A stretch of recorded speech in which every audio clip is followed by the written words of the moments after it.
What's up, y'all? And welcome back to Chilling with DFG.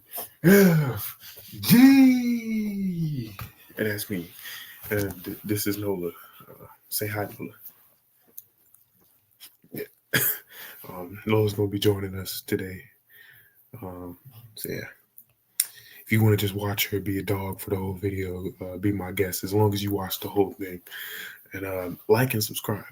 Anyway, today I'd like to talk to you guys about the journey of being a unique artist, specifically finding your target audience. The problem with being an artist in today's age is that a lot of people giving you advice aren't artists, so they don't understand the process of being an artist. They're thinking about things that, as an artist, you aren't supposed to be thinking about because you're supposed to be thinking about making art. With that being said, I like to get into the definition of art.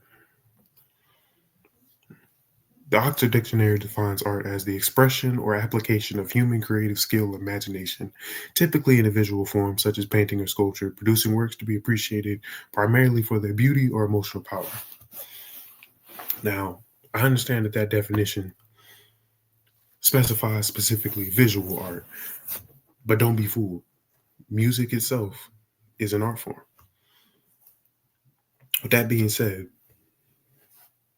all ideas, thoughts, and emotions are things that drive art. These are things that we put into the songs that we make, for those of us who care about the art that we make. You know, the problem with trying to do what it is that we do is that it's not always the most profitable. See, we're dealing with a fight between capitalism and art. I hate capitalism. I really do, because everything becomes a business and the main goal is to make money, and that's all that really matters. So everything else becomes second to that. You do things in the hope to make more money, not necessarily to make the product that you're selling better. You know, it leads to all kinds of corner cutting and everything, and it's just not good for making good art. You know, everything is driven by money, and when money becomes a sole motivation, and you lose point of what it is you're doing in the first place, you're not going to create a good product, and nobody wins in that situation. I mean, I guess you do if you make the money, but eventually the money's gonna stop coming in because who wants to hear that if they're not enjoying it? You know,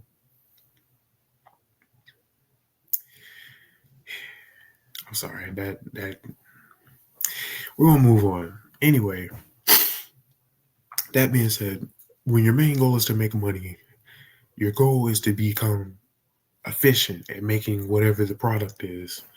You know, if you're a grocery store, fuck that example. If you're like, I don't know, you make paper or whatever, like get as many trees as we can, cut down, make as many sheets of paper as we can, sell as many as we can.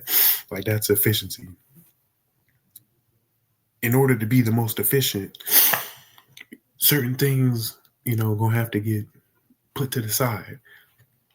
You can't worry about being the most ethical when you're trying to be the most efficient, because efficiency trumps everything else. Everything else just gets in the way of efficiency. Having morals, having ethics, having, in this case, an artistic vision gets in the way of efficiency. A, a great example of efficiency in the music industry is Drake dropping an album, pretty much two albums every year. It's efficient. You know, he's getting a lot of streams and plays on his music. He's making a lot of money. He's going on tour. He's selling tickets because he always has at least one or two songs that you're bumping that year. That's efficiency, you know. But not everybody wants to make music the way Drake makes music. For example, Kendrick Lamar, you know.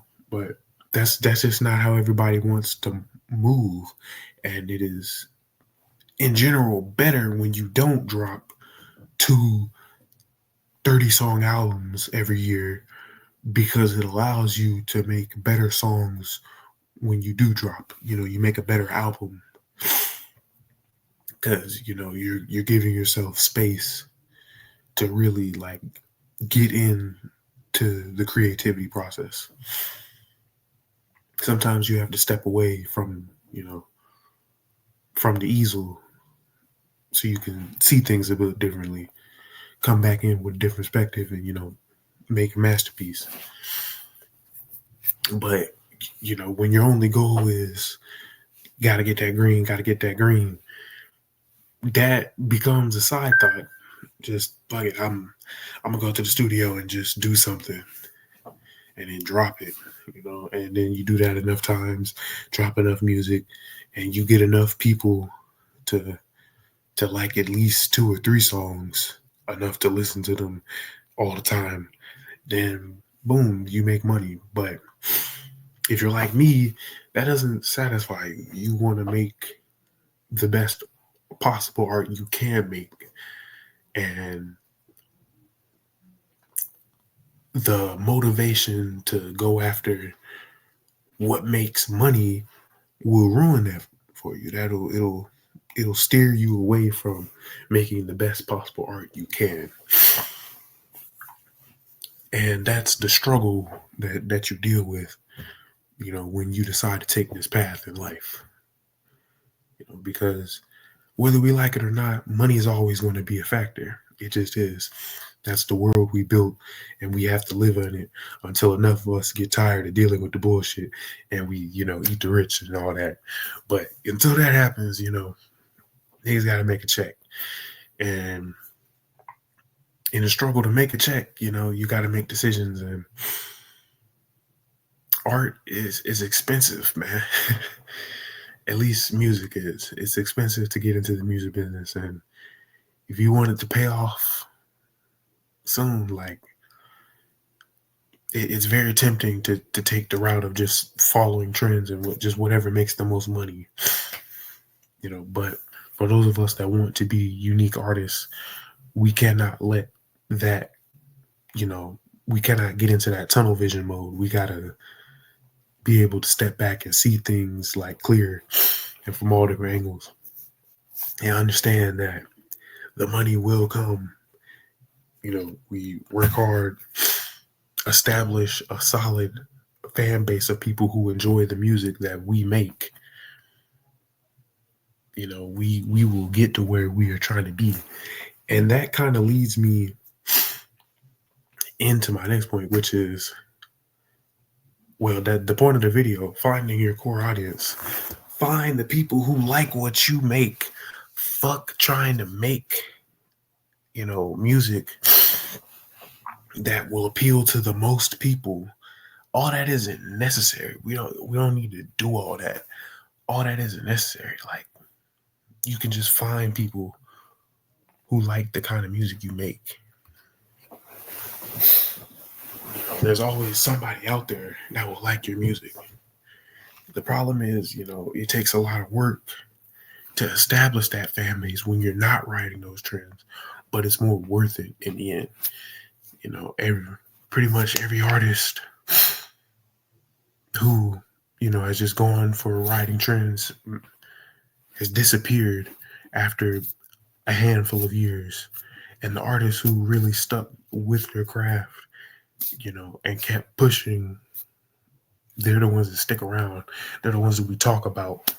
They're the ones that we look forward to every time they drop. So let me do this with you. I want you to imagine something. I want you to imagine something. Let's say you're in the woods, walking the path. And in the path diverges. You got to get to a fork in the road. There's a left path. There's a right path. On the left path, we'll do the right path first. On the right path, you take it. You follow your artistic vision. you make the art that feels right to make. You fill the canvas with what you have in here, and you let that be what it is. You take the left path and you let the world dictate what it is that you do. The world tells you what's most popular, what's really going to make you the most money, and you just do that. And you can take either one of these paths. Which one do you take? Me personally, I'm taking the right path. Now, here's the thing. This is just a metaphor. It's not real life. In real life, you're not on a path in the woods, and it's not like you have to pick one of these paths and go down it, and you won't get the chance to change your mind and go the other path. In reality, this is a simple choice that you really get to make more than once. You can make this choice pretty much every time you sit down to make a new song. When you make a new song, you have the choice to either, make what feels right for to you to make, or you could set out to make, specifically something based off a trend that's going. You might, you know, you want to make a drill song because drill's popular, and that'll get you a lot of streams on your music. You know, but this is a choice you can make every time. You know, a great example of an artist taking the left path is J. Cole with his song "Workout." That was a big left path move, and it's because he had that pressure on him to have a hit. He said it. Jay-Z was putting the pressure on him to come out with a hit, so he took the left path on it and made "Workout." But that led him to then taking the right path on the song "Let Nas Down," where he tells us, I, I, I was following my heart when I made, "Workout." But to be fair, my heart was tainted, because I wanted this hit, because Jay-Z was pressuring me to get this hit. So he dropped my album.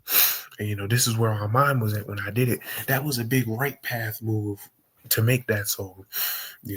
Not every artist is out here making songs about how they feel they disappointed someone who they looked up to with something they did. That's not something you get from every artist. That's something unique to J. Cole, and it stemmed from him making a left path move. So in all reality, this isn't a set in stone choice. It's not like you got to pick one and stick with it forever. You could always change your mind about which path you want to go down as an artist, and you can jump back and forth between them really. But which one you lean more towards, determines the kind of artist you will be in general. And for us unique artists, we lean towards the right. Doesn't mean that every once in a while we don't, jump to the left just for, the purposes of receiving some of the benefits from taking the left path. I mean, it is beneficial to be, what's popular. It's good for you. All right, I'm going to get this off the screen. But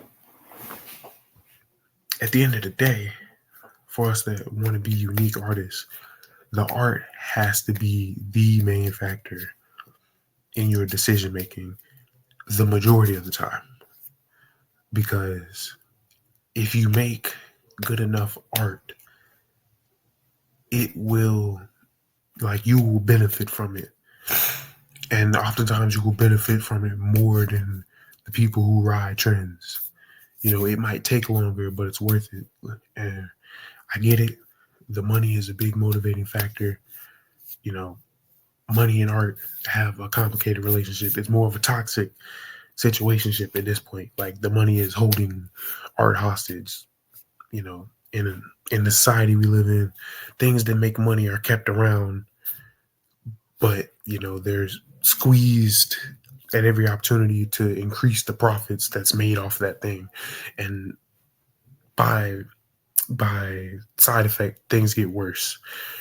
Every it seems like everything these days is just getting worse in quality because the main goal is to get money, and they make more and more money. And to do that, you start cutting corners and you start trying to get over and shortchanging people and all that to get money. And the product is getting worse. And for those of us who don't want our music to be affected by that, we have to not put profit above everything else. I mean, we invented art when we were like these guys over here banging rocks together in caves. This was us when we made art. This right here was us. That's how long art's been around. It took us way longer to invent money. The art should come first. Money came along and it at that point art was kind of like destined to have a relationship with money. And anything that's destined to have a relationship with money, as we've seen in history, is destined to be changed by its relationship with money, and changed for the worst more often than not. And I don't know, as a lover of music, someone who's loved music my whole life, I don't want that to be the reality. And I have to be a part of that change. So this is like what I'm doing about it. I'm choosing to be a unique artist. I'm choosing to make the kind of music I want to make. I'm choosing to get shit off my chest with my music. I'm choosing to say what's really on my mind, and that doesn't mean that I won't also just make banger songs where I'm just spitting bars and dropping crazy flows. But, I also want to make music that means something, and I think that, if you're like me, then, you should understand where I'm coming from. And I hope that this video helps you and maybe helps you, feel better about taking this path and choosing to be wholly unique, and really getting into your bag and what makes you you, and what makes your music unique to you, and what makes you worth listening to as an artist. Yeah. And maybe you can show this video to any of your friends who don't get it, anyone around you who just doesn't get it, and who thinks you should just do something else to make more money, but yeah, that's pretty much the end of my yap session. I thought Nola was gonna stick around a little bit, and she did. I guess I'm boring. I hope not. Damn, that'd be tough. But yeah, we out anyway. Y'all know what it is. It's DFG, and I'm out.